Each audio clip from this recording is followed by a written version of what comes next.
李显龙访美被称为北京耳语者，他亲美却不被信任，到底发生了什么？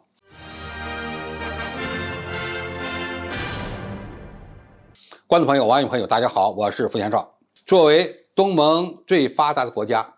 又是一个以华裔为主体的国家，新加坡被认为是美国在亚太地区最亲密的盟友之一。然而，在美国东盟峰会泡汤的背景情况下，李显龙对美国的7天访问似乎表达了其亲美的立场，反而被美国人称为北京的耳语者。拜登更是数次给李显龙挖坑，但是李显龙最后好像没有上当。这个过程非常有意思。在李显龙访美过程中，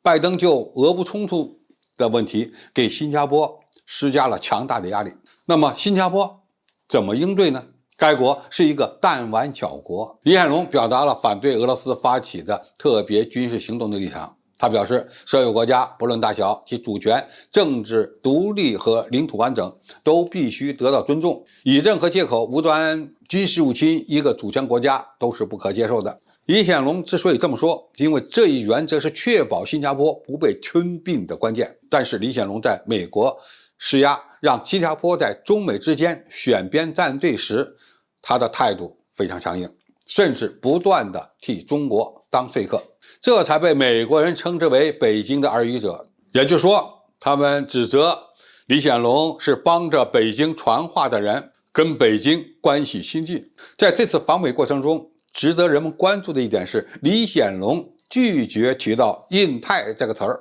拜登为了推销美国的印太战略，在对话中呢6次提到了印太，而李显龙全部回应称的都是亚太。虽然他也3次提到了印太，不过这是在讨论印太经济框架时，而且分别同时提及了2个词儿：共赢和包容。拜登提及的印太战略，说白了就是美国遏制中国的军事同盟，也就是亚太小北约。李显龙呢，则不断强调新加坡不会与中国隔绝，而且明确反对将中国排除在国际体系之外。李显龙还为中国在乌克兰问题上的立场进行了辩解。他说，俄罗斯入侵乌克兰让中国面对尴尬问题，因为这违反了中国本身珍惜的领土完整、主权以不干涉他国内政的原则。不过，在亚太地区，中国不会因为拒绝疏远俄罗斯而付出政治代价。他说，事实是中国采取了自己的立场。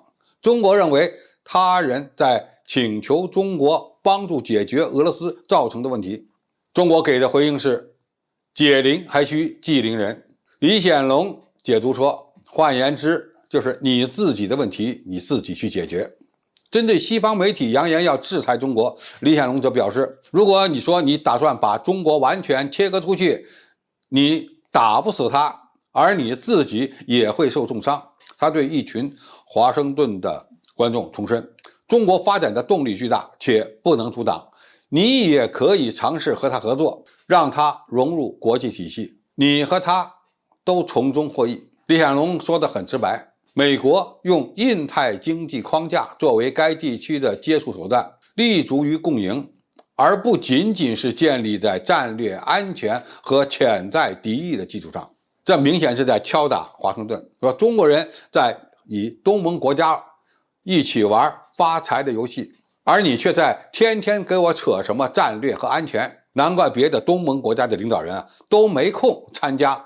美国主导的所谓美国东盟峰会。李显龙是中国的传话者吗？当然不是。他强调，新加坡不是中国的一部分，而是一个以华裔占多数的东南亚多元种植国家，有独立的国家利益和优先考虑顺序。对于李显龙的这次访美，虽然表达了亲美的态度，但是又因为处处为中国说话，或者说他客观公正地为中国说了一些话，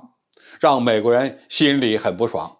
但是你再不爽也没办法，因为李显龙是所有东盟国家中唯一的一个在这个时间节点访问美国的领导人。而与此同时呢，好几个国家的外长